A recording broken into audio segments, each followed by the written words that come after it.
Hello and welcome to the TechRadar show, the second time we've been on this lovely sofa.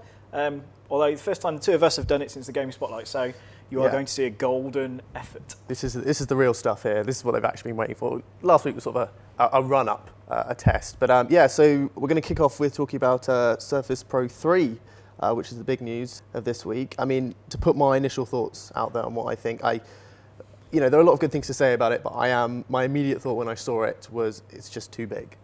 I just think, you know, trying to bring that laptop and tablet market together by answering with just a big screen, I don't know, that doesn't quite do it for me. It's not. I think it's quite funny. It's a fairly typical thing in journalism world to try and read more into these invitations than actually there. Yeah. Because they said it was going to be a small gathering. Everyone's like, oh, small, that's got to be the Mini, yes, right? Yeah. Because we were kind of expecting a Pro Mini or a Surface Mini. And Pro 3, I mean, actually, early indications, we had Joe Osborne over at the event and he was really taken with it, which is interesting. I think it's going to suffer from the same things the other Surfaces have suffered from, which is Windows 8, which I still think is problematic, not necessarily a killer, and there will be lots of people looking for a Windows tab. But yeah, I mean, it sounds like an interesting bit, but maybe it's not the Surface Mini we were wondering. Well, this is the thing. I mean, I'm quite disappointed we didn't get the Mini, to be honest. I mean, we're hearing rumours that Microsoft sort of pulled it at the last minute because they didn't feel like quite answering what it needs to answer, you know, to kind of lure those iPad Mini people over. But I don't know. I mean, I would have liked to see it in a Mini, to be honest. It's more something for someone like me when I use my tablet. So I use the Nexus 7, for example. It's quite a small tablet. So it's something on the go. I don't really miss having the keyboard because I have my laptop with me as well. And I can't really see a time where I'm going to have just a tablet, not a laptop as well. Surely that's dependent on the keyboard attachment though, isn't it? Because I mean, true, essentially, yeah. as long as the keyboard is usable, then well, does it really this is the thing, matter? and early signs, I mean, early first impressions seem to be quite positive about the Pro 3's keyboard, attachable keyboard. You know, I haven't tried it myself, obviously, but which is good, because that is what it's going to come down to. It's the pivotal thing, isn't it? Yeah. If they can nail that keyboard. Because let's be honest, I mean, RT is probably a little bit ahead of its time, and you look at iOS, there's still macOS, you know, there isn't quite that unified thing. The Chromebooks probably have the nearest thing to a browser-based, and that's the future. I mean, the future is that most of the stuff, most of the processing power, most of the programs we need will be run in the cloud, and we just need something to access them. But so if you get an awesome keyboard, an awesome screen, you're pretty much there. True. Yeah, I think you're right. I think we're just not quite there yet. But yeah, I mean, I'd like to see a Mini. Hopefully, we will see the Mini down the line. You know, do you think they're going to go for the Apple route of let's have a couple of shows? I think they might. I think we might see maybe the Mini will surface. You know, maybe I don't know, August time. I'd say, you know, just sometime later in the year, and then maybe we'll see that kind of Apple kind of cycle. You know, hopefully we'll see a kind of maybe a bit more of a new image and a bit of kind of more hip image to Microsoft. You know, give it that. It really needs that pizzazz there, because you know, I mean, it's got the hardware, it can do it, and you know, Windows 8 needs work, but I think, you know, it's going to be very important for Microsoft in the next couple of years to just up that image a lot more under new leadership and just show that, you know, it is still relevant. You think they can? I mean, it's interesting. Yeah. There was a time when I worked, not for Microsoft, but at MSN in the UK, so I've seen a lot of that company's mentality, and I have no axe to grind with them whatsoever, but I was a massive fan of Windows 7, a huge fan of Windows 7. I thought it was a company finally getting all of the lessons that it had been taught, the hard lessons it had to take over, you know, the fines it had to swallow, all that kind of stuff. And then Windows 7 was this beautiful piece of software that actually seemed like it was listening to people.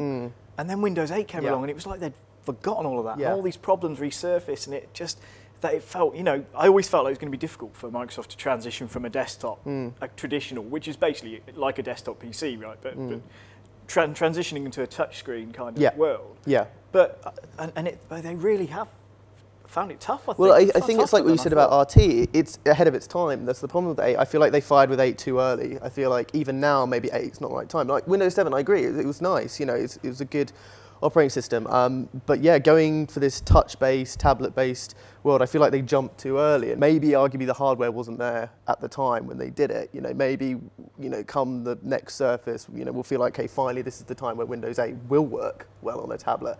And we can see it working in the greater ecosystem as well. You know, on Xbox as well, it feels it's a bit clunky at the moment, the way it's been used across, and eventually I think it will work as a unified platform. It makes at the sense, moment doesn't it? And you look at the great strides that Windows Phone has taken. I mean, the phones team alone have been sort of slowly won over, starting to see the odd positive thing creeping in. Yeah. They've never hated it, but they've always felt it was deeply flawed. Whereas now I feel like they feel that there is a purpose to Windows Phone in that it does feel very intuitive for people who aren't necessarily big, early adopters. They're coming to this. They trust Microsoft still. There is still a lot of equity in Microsoft brand. I mean, that's something you should never forget. Yeah. People still trust Microsoft with a fair deal of truth to that as well. That they are, they are a company that generally try and do things right. Yeah. So I think it's going to be really interesting. I think that we'll definitely get a Surface Mini, right? It's going to have to happen. It will have to happen, and it will happen this year. I'm almost certain.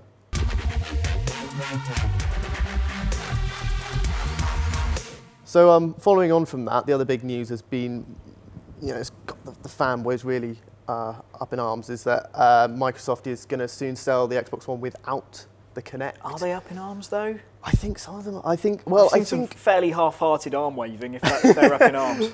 I think it's just.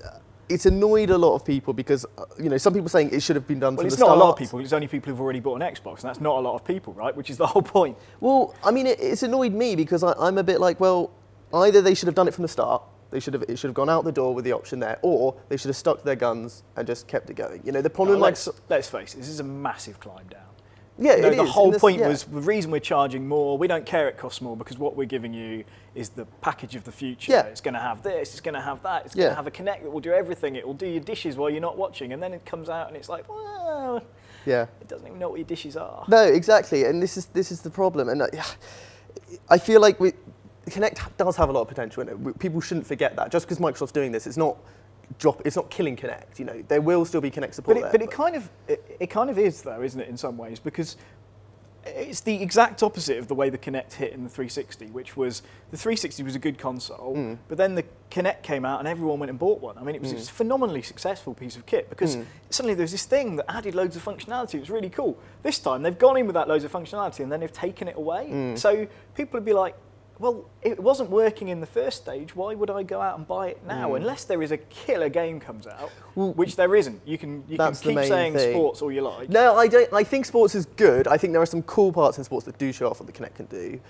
but obviously they don't show enough beyond what the last Kinect could do. Enough. I mean, that's what bugs me is when I had a go on the Kinect sports stuff.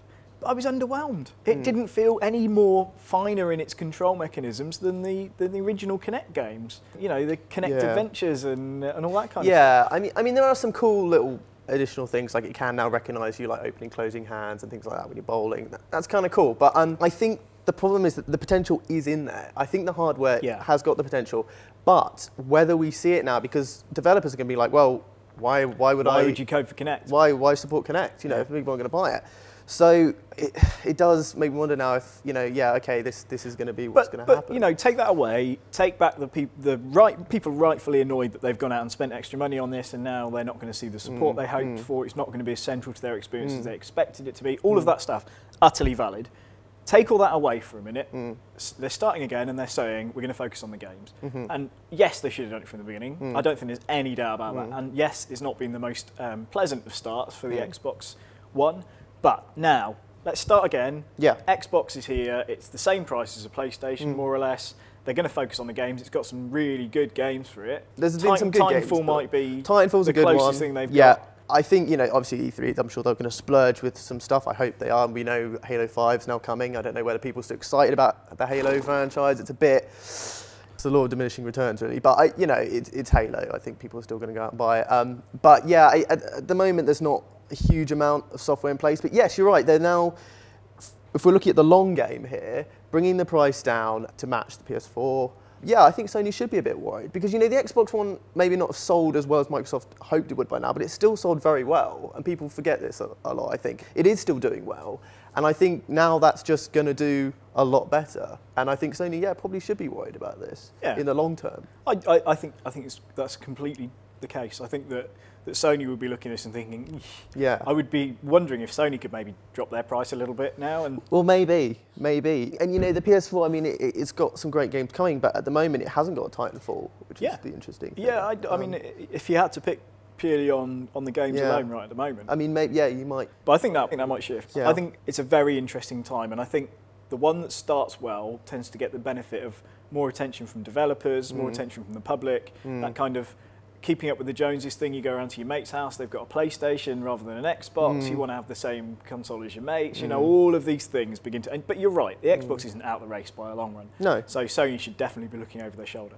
I definitely think so. And also there's been talk that now that 10% of power that's reserved for the Kinect could be used to tap into for developers to make games a bit more powerful. I'm a little skeptical on that because I feel like if Microsoft let that happen, it would be killing Kinect because it would be saying, right, you don't even need Kinect at all there. But there is the potential, which is quite interesting. You know, from the gate, we've had this whole resolution gate thing with Xbox One and PS4. It's ongoing. It's a bit silly, a lot of it, to be honest. But this could mean that the Xbox One could get a bit more power, which is quite interesting. That 10% but still could not as much as the PlayStation. Possibly not. I think at this stage, we're still a bit unsure about just how much power difference is there. You know, developers are still finding...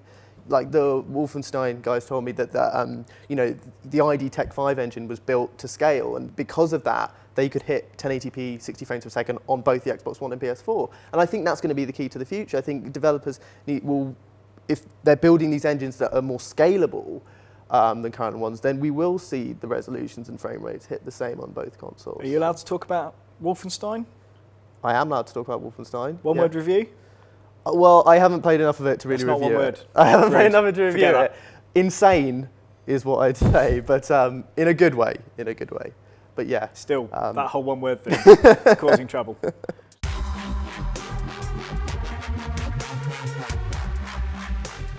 So that's it from episode 2 of the TechRadar show. Episode 1 for you. How did you find it? I loved it. Loved every second of it. And It was nice having you on I'll board. no doubt be back. Yeah, well, I hope you've learned a few things. And for those of you that miss Gaming Spotlight, there's still a few of you out there. Do we have a treat for you? Because we're going to be doing an E3 special, which will obviously focus mainly on gaming. And I might even let Hugh do it again. What do you think? God forbid that happens, to be honest. But yeah. People would be up in arms. Like all the Kinect people, up in arms. All right, well, let us know what you think in the comments below, and we'll see you again soon.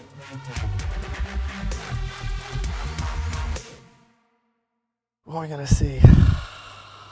Last of Us 2, probably not. Half-Life 3, no way. Red Dead Revolution, yeah, I probably won't see that.